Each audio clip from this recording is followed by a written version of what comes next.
Bueno, seguimos con estos audios, que repito, no sé cuántos serán.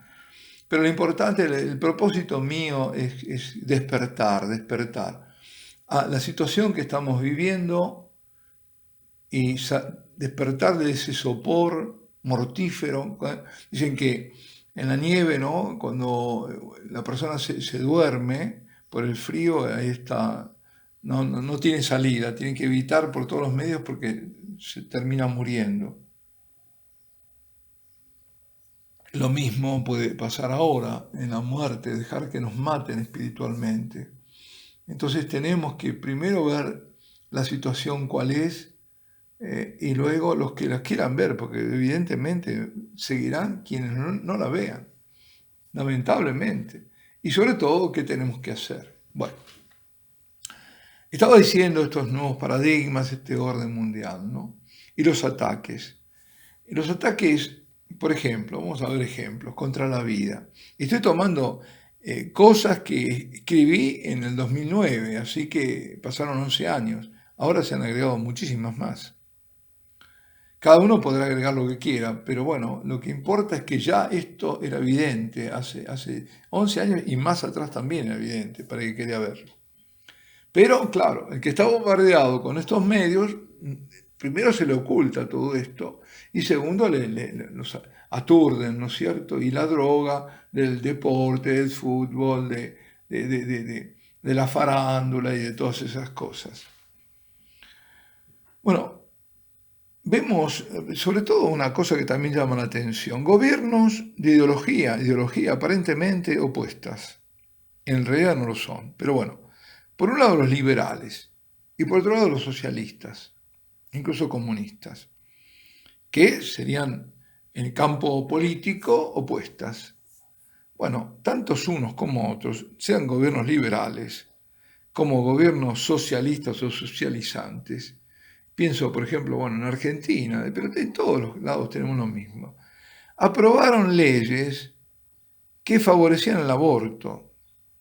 Es decir, qué casualidad, en eso estaban, contestes, en esto están lo mismo.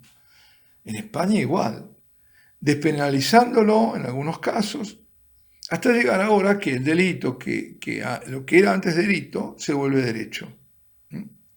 Es decir, se ha pasado de un delito, como lo llamaba Juan Pablo II, abominable, el aborto, a un derecho. Y claro, ¿cuál es la consecuencia? Si es un derecho, esto quiere decir que si alguien defiende a la vida humana y a la más débil de todas, al niño por nacer, está yendo contra ese derecho de abortar. Y ese sí, según la ley positiva, está cometiendo un delito o puede cometer un delito. El otro caso, estoy hablando del tema de la vida, ¿no? Es la eutanasia. Hemos visto aberraciones en Italia, ¿eh? Han sido asesinatos, obligación a desconectar contra a veces el pedido de las familias. Lo vimos en Inglaterra también creo que fue, ¿no? Bueno, en varios lugares.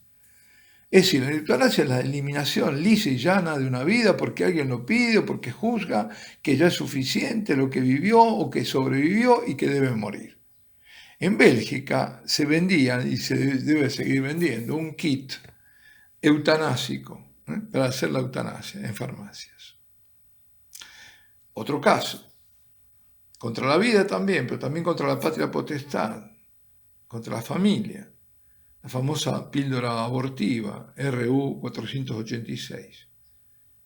Este también, ¿no? Este es un caso que es todo un modelo, porque hay nuevas leyes que estipulan que esa píldora, las niñas de cualquier edad la pueden adquirir sin receta médica y sin que sus padres lo sepan. Es decir, al mismo tiempo se cargaron la vida, la moral, la familia, la patria potestad, es decir, un solo golpe. Y como se dijo, se llega al absurdo que para comprar un medicamento que mate una bacteria, un antibiótico, necesitamos receta médica, pero para comprar un fármaco que mata a una criatura humana, no. Esto para ponerlo así, en forma digamos, patética, ¿no? Y por otro lado no se admite la objeción de conciencia, es decir, no hay escapatoria. O lo haces o lo haces.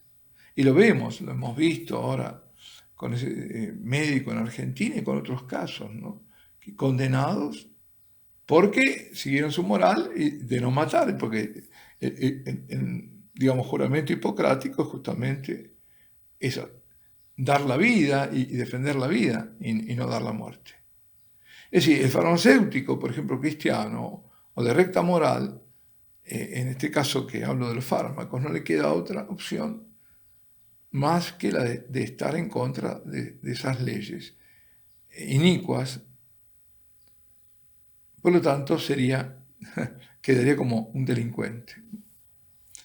Ante estas leyes, obviamente no ante Dios, ¿no? Por ejemplo, otro, ¿no? La UNESCO, porque aquí las organizaciones mundiales son importantísimas en esta operación, son instrumentos fundamentales. La UNESCO tiene directrices ya de tiempo y todas estas cosas la había puesto bien al descubierto el padre Sanauja, o Sanaulla, como dirán en Cataluña, pero argentino, Monseñor Sanaulla. Él estudió bien todo el tema de la legislación, viendo directamente. Lo que pasa es que hay que leerlo. Pues bien, tiene directrices para convertirse en normativas, que en muchos lugares se ha convertido, de la enseñanza, de iniciación a niños de 5 años en la masturbación. Y de razones, además, para abortar, no para no abortar, sino para abortar a los niños de 12 años. Es decir, de los 5 que ya aprendan a masturbarse y de los 12 a ver por qué hay que abortar. Manuales oficiales, por ejemplo, hay para la educación de los niños, donde se los incita a la masturbación, a tener experiencias homosexuales. Ese es el marco de la llamada educación para la ciudadanía, que se ataca la religión, se impone la inmoralidad, una presunta moral, obviamente, para nada, ¿no? Donde lo que se está quitando, cercenando, es el derecho de la patria potestad. Es decir, el derecho de los padres a educar a sus hijos según principios morales. Esto cada vez se está agudizando más. Por otro lado, se equiparan, ya más que equiparar, uniones homosexuales, comenzaron a equipararlas con los matrimonios.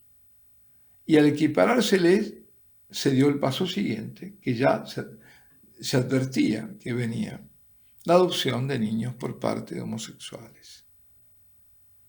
Y que eso, los psicólogos dicen que es futura pederastia. Si algún juez se opusiera, correría el riesgo de ser removido del cargo. Y cualquier ciudadano de a pie que criticara o se opusiera, sería acusado de homofobia, con la consecuente acción penal. Por ejemplo, otra cosa, municipios que otorgan o pueden quitar licencias para reuniones públicas. Entonces ahí, ¿qué va a la reunión pública? O puede ir justamente la misa, o puede ir, bueno, lo estamos viendo ahora. Son los gobiernos que están legislando con el cuento de la pandemia, el aforo, cuántos pueden estar en un templo, cuántos no, etcétera, etcétera. ¿Qué tienen que tener? Que el sacerdote, meterse en la liturgia. A esto hemos llegado, sí, todo esto tiene un camino. Y estamos desembocando al final. A los médicos, por ejemplo, cristianos, como decía, igual que a los farmacéuticos, no les está vedada la objeción de conciencia. En casos de abortos, en métodos abortivos, y creo que en la eutanasia también. Bueno. En Italia, por ejemplo, se está de nuevo, y ahora como se está, además, otras las cosas, ¿no? Que todo esto, supuesta pandemia, es la excusa fenomenal para los decretos de necesidad de urgencia o como se los llame, ¿no? Es decir, gobernar por decreto. Y ahora estaban en Italia nuevamente volvieron al ataque. No sé en qué estado estará la cuestión ahora, pero sí sé que estaban siendo tratados el delito de homofobia. Es decir, que nadie puede opinar que la homosexualidad es un desorden. y que va contra natura, ni siquiera defender al matrimonio, que es el único posible entre hombre y mujer, porque eso se lo consideraría discriminatorio, podría llegar a ser condenado con fuertes multas o con prisión, como ocurrió en Bélgica. Porque esto, ojo, ya el 2009 ha ocurrido en Bélgica con un obispo y en Suecia también con un pastor luterano. Y bueno, y después la estupidez más grande, formularios oficiales, donde en lugar de padre y madre figuran progenitor A y progenitor B. Ahora, yo me pregunto, ante todas estas cosas, ¿cómo la podemos tomar así pasivamente? La están colando por todos lados. Hace tiempo que lo están haciendo. Si esto no es motivo y disparador para pasar todo el tiempo en oración, una gran parte del tiempo, entonces yo no sé qué es, porque vienen a degüello. Aquí me detengo.